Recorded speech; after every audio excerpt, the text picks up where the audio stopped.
So we are here at Roots Asia in Langkawi in Malaysia, and I'm joined here by Julius Neri Jr., who is a general manager and CEO of Mactan-Cebu International Airport. So Julius, thank you so much for joining me today. Thank you, Naholi. It's a pleasure to be here. So firstly, if you could tell me, how has the conference been for you so far? What conversations have you been having, and are there any new exciting routes that you can tell us about? Well, so far so good.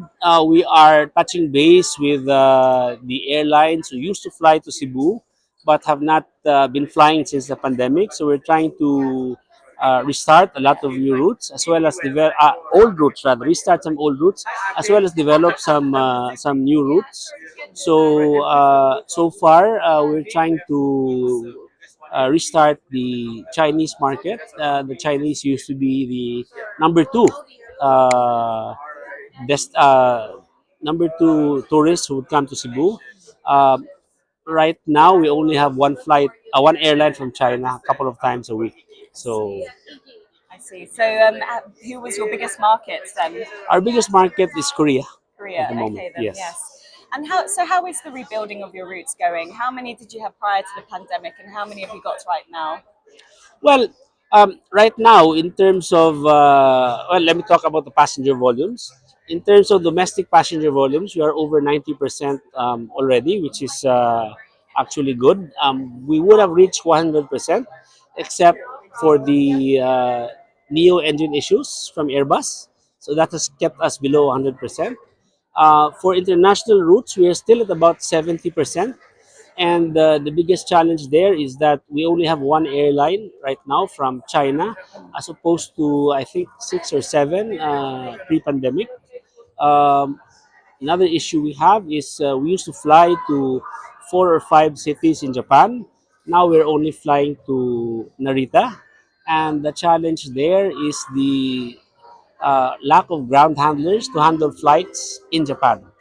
I see, I see. And you mentioned some of the engine issues. Explain a little bit about that. Yes. The Airbus A321 Neo, or new engine option, is suffering from a shortage of spare parts worldwide. So as of the end of last year, Cebu Pacific, our biggest airline in terms of fleet, had 10 airplanes grounded, and they believe that it will rise up to about 20 airplanes grounded for this year. And there's no end in sight. They say that the issue will start getting resolved towards the end of 2026. I see. So Cebu Pacific has been scrambling to lease more airplanes to augment their fleet and keep most of their routes. I see. Thank you so much for explaining that. So, in terms of exciting passenger trends that you're seeing, where do your passengers want to travel to? What do they expect from you now? Well, a lot of our passengers actually want to go to Japan, in particular Osaka, but we don't have direct flights to Osaka at the moment. So what they do is they fly to Narita and take the Shinkansen to Osaka and then back to Narita. And one trend with the passengers from Cebu is they would rather fly directly from Cebu and not have to pass through Manila. So they choose from among the destinations which are reachable from Cebu through direct flights or through international connections. And what is the buzz in the route development industry at the moment? What is everyone talking about? Well, as far as I'm concerned, in the Philippines, what is very you know revenge travel seems to be a very hot trend right now, and people are really very enthused by ease of traveling to certain destinations.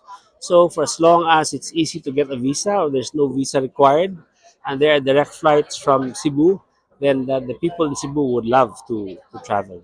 Also, Cebu is the uh, airport in the Philippines with the easiest connectivity to all the good tourist destinations. We are either a drive away or an hour or less flight away from 90% of the tourist destinations in the Philippines. So I really would encourage everyone to come to Cebu and connect from there. And aside from that, of course, we're very happy to and proud to announce that we have the best airport in the country by far. And come to Cebu and experience it for yourself. Absolutely. I've been there myself actually Oh, on that's my great. travels, and it was a fantastic place. So finally, what are you most excited about for your airport for this year? Well, we are really looking forward to developing couple of new routes. Number one, we're looking at developing the Indian market. India has a very strong middle class, aside from having the second biggest population in the world, and has a very strong and robust destination wedding industry. So we would like to tap into that, and we believe that we have a lot of good destinations to offer the Indians. The main challenge now is it's difficult for the Indians to get a visa to the Philippines, since it requires them at the moment to do a personal appearance at the Philippine Embassy or Philippine Consulate. So that is a limiting factor. We are working on that with our government and our Department of Foreign Affairs. Once that gets resolved, then we look forward to a very robust market from India.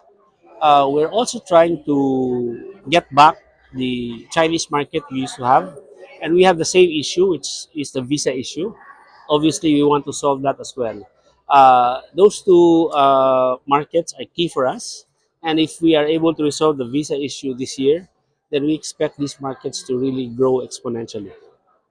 Fantastic. Julius, that was my final question. Thank you so much. Thank you, Holly. Pleasure's all mine.